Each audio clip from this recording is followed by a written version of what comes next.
السلام عليكم الخوت، كنتمنىكم تكونوا كاملين مزيان. البطوله اللي كنا كنتسناوها من الاول ديال الموسم فبقات لينا غير 3 ايام ونلعبوا فيها اول مباراه ديالنا باش نمثلوا الكره المغربيه والقاره الافريقيه بافضل تمثيل.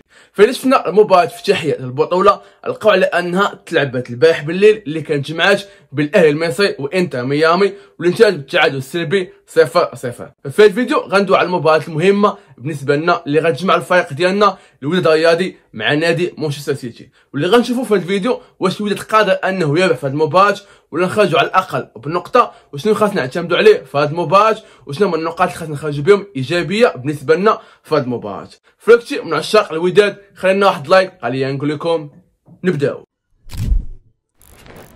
اول حاجه غادي نبداو بها الا شفنا المباراه امتى غتلعب، فالمباراه غتلعب نهار الاربعاء مع الخمسة. بالنسبه للقنوات الناقله كتظن على ان رياضيه محاوله غتنقل المباراه ديال الوداد، نقدروا نلقاو هذه المباراه في ام بي سي مصر ولا في شهيد ولا غنتفرجوا فيها كيف العاده في مواقع التواصل الاجتماعي. الا شفنا الوداد والسيتي لقوا على انهم في الموسم الماضي خرجوا بموسم اللي صفري، داكشي عاد الفريقين بجوج دخلوا سوق الانتقالات الصيفيه بقوه، خاصه السيتي اللي انفق اكثر من 100 مليون يورو على 3 ديال اللعابه. الاول اللي هو الضايل الايسر راين ايتنوي، والثاني اللي هو توسط الميدان الهولندي تيجاني هنديز اللي جاي من اي سي ميلان، والثالث هو الموهبه الفرنسيه الصاعده ريان شيقي. اما من ناحيه الوداد لقاو على ان الفريق ديالنا دار بعض التعاقدات باش انه يحسن من الوضعيه ديال الفريق خاصه من الناحيه الدفاعيه والهجوميه، فنتمنوا على ان هاد اللعابه يكونوا نقطه ايجابيه للفريق ديالنا، خاصه انهم مولفين اللعب في الكره الاوروبيه، وكاين بعض اللاعبين فيهم الا قدموا اداء كبير غيبقاو مع الوداد، اما الا قدموا اداء اللي باهت فغيمشيو بحالهم بعد نهايه كاس العالم للانديه. شوف المجموعه اللي كتواجد فيها حاليا الوداد فهي اصعب مجموعه متواجده في كاس العالم للانديه، واغلبيه ديال الترشيحات كيقولوا على ان الوداد ما غاديش يتاهل من الطاوله الاول، ولكن الا كانت العزيمه والاراده من عند اللاعبين ديالنا والقتاليه فكون متاكد على انه قادر ان نصنعوا واحد المعجزه ونتاهلوا للطاوله المقبل. غادي نقول لك علاش، حيت الفرق اللي معنا في المجموعه كلهم في الموسم الماضي قدموا اداء اللي كايتي، لا من السيتي لا من اليوفي ولا من كذلك العين اللي خرج بواحد الشهوه في دوري ابطال اسيا. لسنا الطريقه ديال اللعب ديال السيتي فالعالم كله كيعرفها، الطريقه ديال بيب غوارديولا هو الاستحواذ بالكره والدخول من العمق واختراق الدفاعات والاعتماد على الاخطاء ديال المدافعين ديال الخصم من اجل التسجيل، وهادشي اللي خاصنا نركزوا عليه حنا والمدافعين ديالنا. فالقيمه ديال السيتي على من القيمه ديال الوداد، داكشي عاد ما خاص يكون بنسبه كبيره الاخطاء من اللاعبين ديالنا ولا كيف ما نقولوا كادوات بحال بن عبيد في المباراه ديال اشبيليه، يعني اي خطا ضد السيتي فكون متاكد على انه غيكون بيد ضدنا. ومن ناحيه اخرى بما ان السيتي عنده نقطه القوه ديال الاستحواذ والضغط فحتى هو عنده نقاط ضعف خاصه في الدفاع ديال الفريق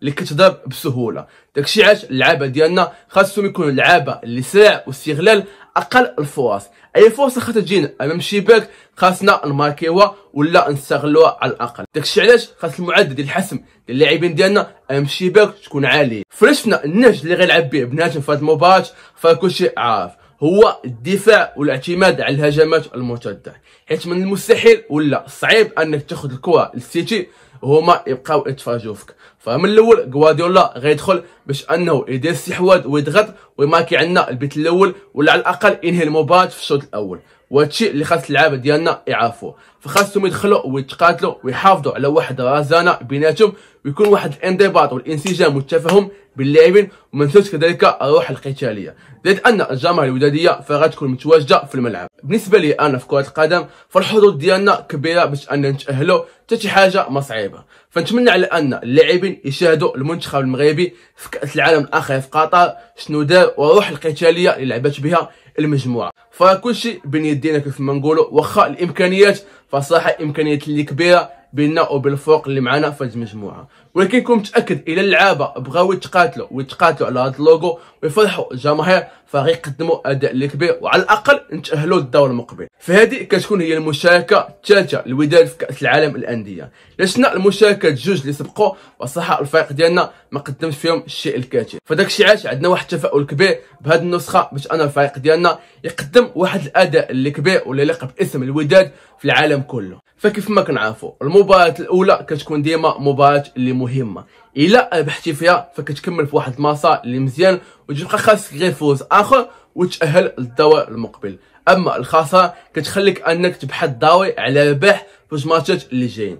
داكشي علاش كنتمناو ان الوداد يخرج على الاقل بنقطه اللي غتكون نقطه اللي ايجابيه امام فريق اللي كتعتبر واحد من اقوى الفرق في الكره العالميه حاليا. في هذه المباراه بالضبط غنشوفوا المنظومه الدفاعيه ديال الوداد على ياش قادر، حيت كنت متاكد على انه الشباك ديالنا غتعرض بزاف ديال الهجمات لا من الجهه اليسرى ولا من الجهه اليمنى، خاصه انه حاليا في امريكا فكاين الصاد، يعني المناخ يقدر يلعب دور مهم يا مع الفريق ديالنا ولا غيكون ضدنا. فالاجواء كلها ملائمه لا من الملاعب اللي الصراحه عندهم واحد الجوده اللي غتكون عاليه باش نشوفوا الوداد والكره ديالنا. فنتمناو على ان اللاعبين يكون عندهم واحد النفس والقتاليه على الشعار ديال النادي ويقدموا ما في جهدهم. فهبط لتحت وكتب لي الراي ديالك، واش قادر ان نصنعوا المعجزه ونربحوا في هذه المباراه ولا على الاقل نخرجوا بنقطه، ولا غتكون مباراه سهله السيتي ويتفوق عنا بنتيجه اللي كبيره، وهادشي اللي نتمناو انه ما يحصلش. فنتمناو ربح الوداد والفرحه مع الجماهير الوداديه